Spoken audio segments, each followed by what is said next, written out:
This is going to be the basic layout, and we'll go ahead and color the image and then we'll put everything together. I am by no means a Copic expert at all, and I have not taken a Copic certification class. But I am going to show you how I will color this cute little doodle pantry image that Lori Wilson illustrated. I'm going to have my light source come in from this side. So this means that this is going to be my lightest area. It's going to hit there a little bit, hit here. So I want to leave just a little bit of a white spot there. And I'm just going to quickly, using circular motion, come in and lay in some of my lightest color. I might hit back some here, some of the light color. The colors I'm using are R20, which is blush, R22 light prawn, and R24, which is called prawn. I'm going to color my little wormy. I want him to be, this fun pink color.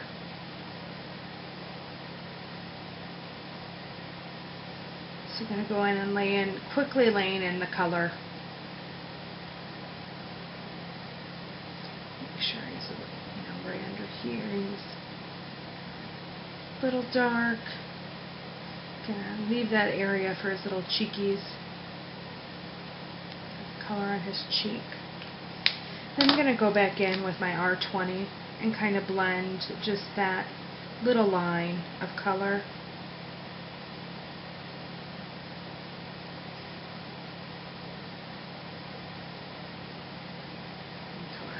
Cheeks here.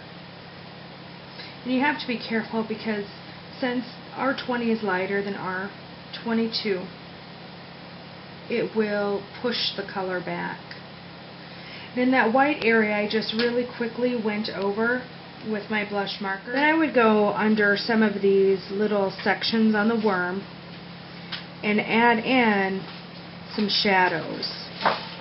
And I would basically lay in some more shadow on some of them, even if the light is hitting them a little bit, just to define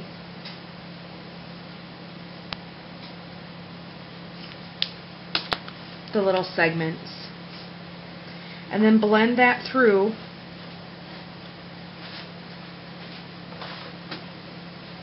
with my R20. So that's basically how I would color this little wormy. And then we'll color the grass. And I use a rubber band to group together the colors that I use together most often. That just helps me when I want to quickly color something, because a lot of times we'll color on the fly. Color in the bedroom, color in the living room, watching a movie. This color, the green colors that I have are YG23 and YG63. Now I know YG23 and YG63 are quite a bit different. There's a lot of contrast between the two, and that's what I like to use for grass. I like to have that contrast. And the first time I'm going through this, I just quickly apply the color. And then again, my light source is coming this way, so it's going to be on the left-hand side, but some of the grass is going to be darker.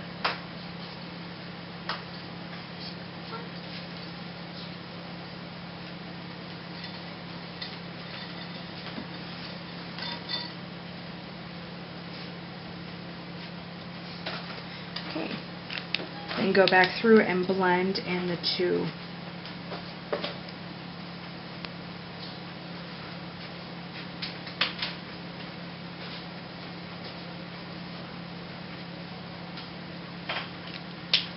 We're going to go to coloring underneath the little wormy, the ground. What I have is E25, E27, and E29 are some of my favorite for ground and for coloring branches.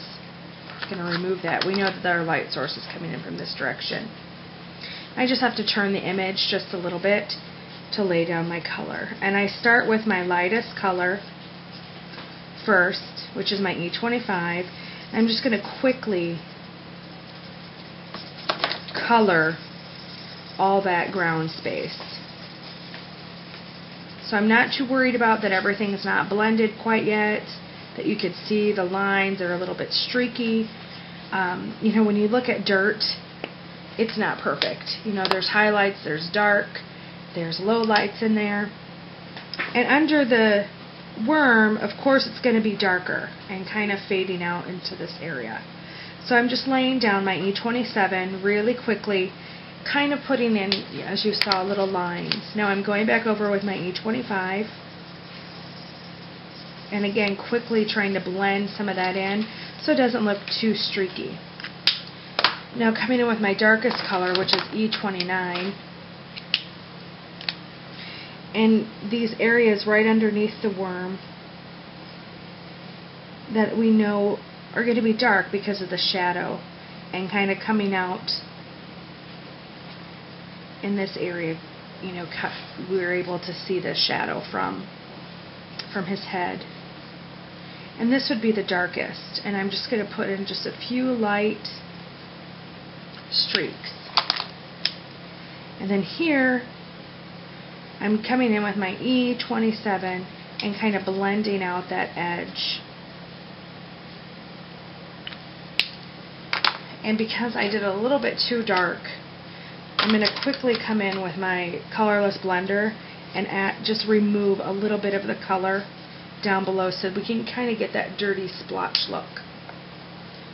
And that's it for the ground.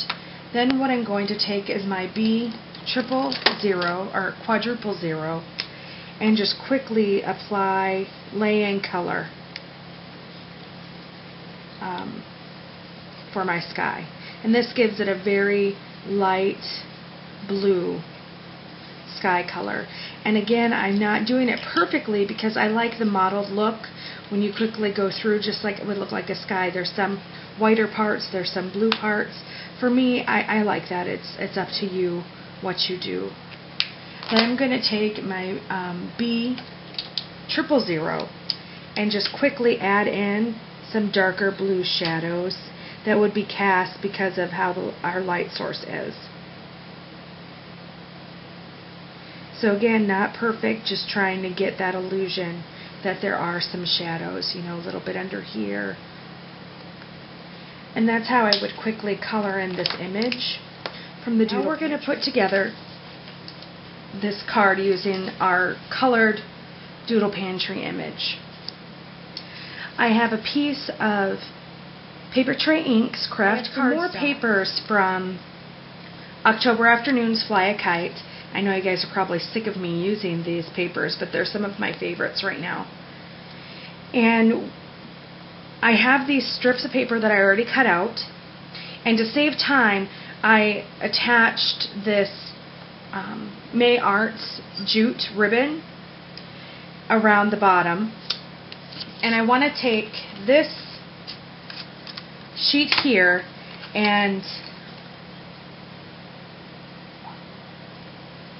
use my Fiskars apron punch to punch on the top.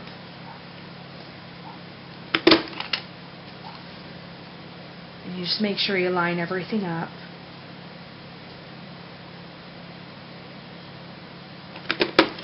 And push down. Okay.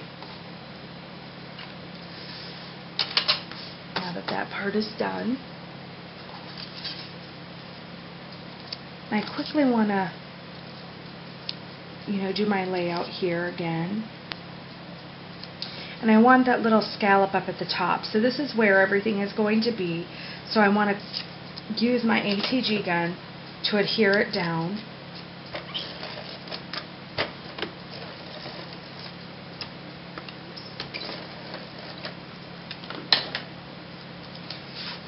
And before I press it down to adhere it to the card, I'm going to, check.